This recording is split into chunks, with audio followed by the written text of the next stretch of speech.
Welcome to our game today. Well, we're looking forward to an absolute jive game between Mikhail Tal and Miguel Najdorf from the Leipzig Olympiad final in 1960. Now, a little bit of context to this, which makes this even better, is there's a nice anecdote in the Chess Life October 2000 from Andrew Soltis. And he said that a few hours before this game began, Tal was eating his lunch with his second, and Najdorf came up to the table, and they had played previously in the preliminaries, and Tal was playing with black, and the game fizzled out in a 12-move draw. So apparently Najdorf came up to the table, said to Tal and said, "Try and be Tal that we all know." And he says, "I'll accept all of your sacrifices." And apparently Najdorf said that he fought successfully with Capablanca and Alekhine. And so Tal says, "I'll sacrifice if you'll accept." And the result of that is this game. So what a wonderful game. And Tal really showed us why he's the sacrifice king. We had e4, Tal playing with the white pieces, Najdorf playing c5, knight of 3, d6, d4, c takes d4, knight takes d4, knight f6, knight c3, e6, bishop e3, a6, f4, b5, queen f3, and bishop to b7, putting pressure on the e-pawn on e4. So we get bishop to d3, knight to d7, and we get castles by Tal. So pretty basic opening, all in book, but the game is only warming up yet. Tal is looking to see what sacrifices he can make. So we get bishop to e7, we get a3, castles, and then we get queen to h3. So queen to h3 is a good move because it's eyeing up with this diagonal here on the h7, but it's also targeting this pawn here on e6 with the knight, possibly sacrificing later. Of course, Tal is looking for the sacrifice. And here we get queen to c7. Now, after queen to c7, if instead we had got something like a5, just any other move, could have got e5. So does this work for Tal, this diagonal? You think, oh, it might work because, you're attacking the knight, but after pawn takes and f takes, knight takes, attacking here. So that means you can take with the rook because you're still lining up here. And after knight takes on d3, you get knight takes pawn here. And queen comes to d7 is the best move, not takes. And you get rook to h6, f takes on e6, rook takes h7, knight to f4, we get check, king jumps to f7, we get rook takes f7, rook takes f8, and then bishop takes on f4. So a really crazy line here that has black slightly better, even though white's up a pawn. But yeah, very interesting play that could have happened. But in the game we had c7, and after c7 we get rook to a to e1 by Tal. Then we get knight to c5, attacking this light square bishop, and Tal says, well, okay, I'm just going to drop here to f2.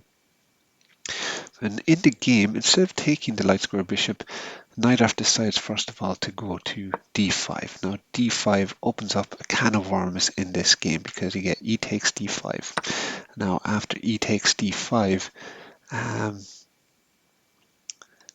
we get knight takes bishop on d3, and then c takes. And if you look at it, it doesn't look so great for Tal because he's got a lot of isolated pawns, very weak pawns.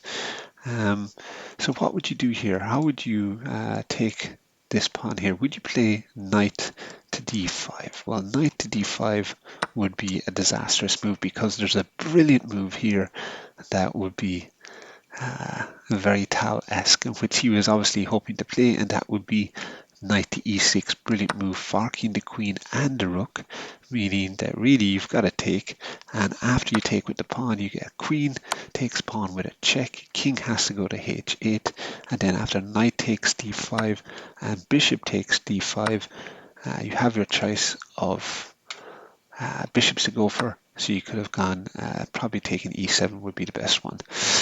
So a very interesting play, isn't it?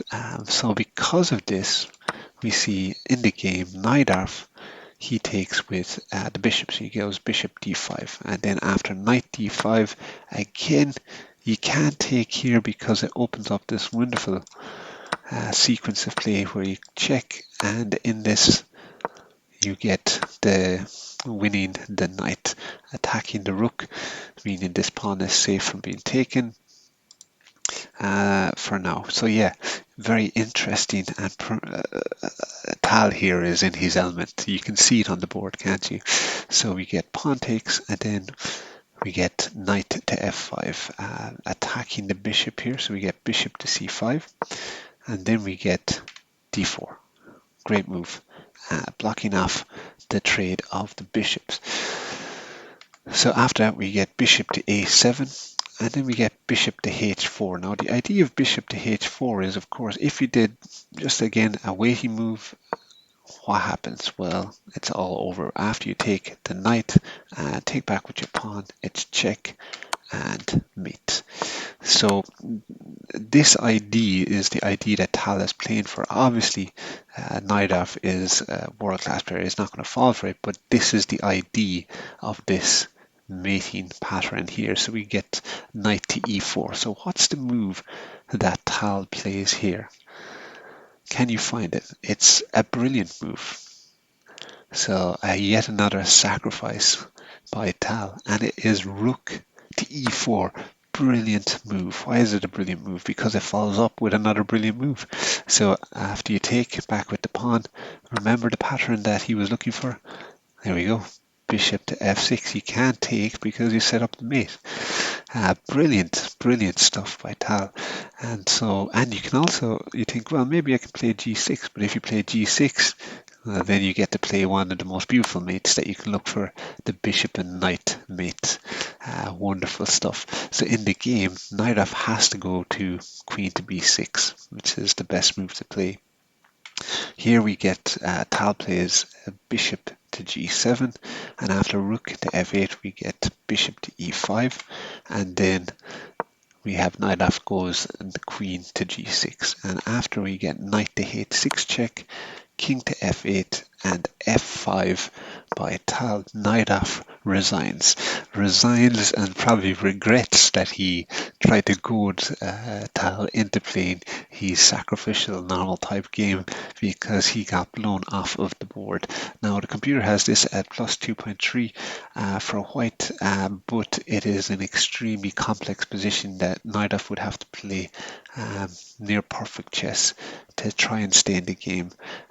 The game could have continued in a few other ways, but really we can finish up the analysis here. Tal, just an absolute joy to watch.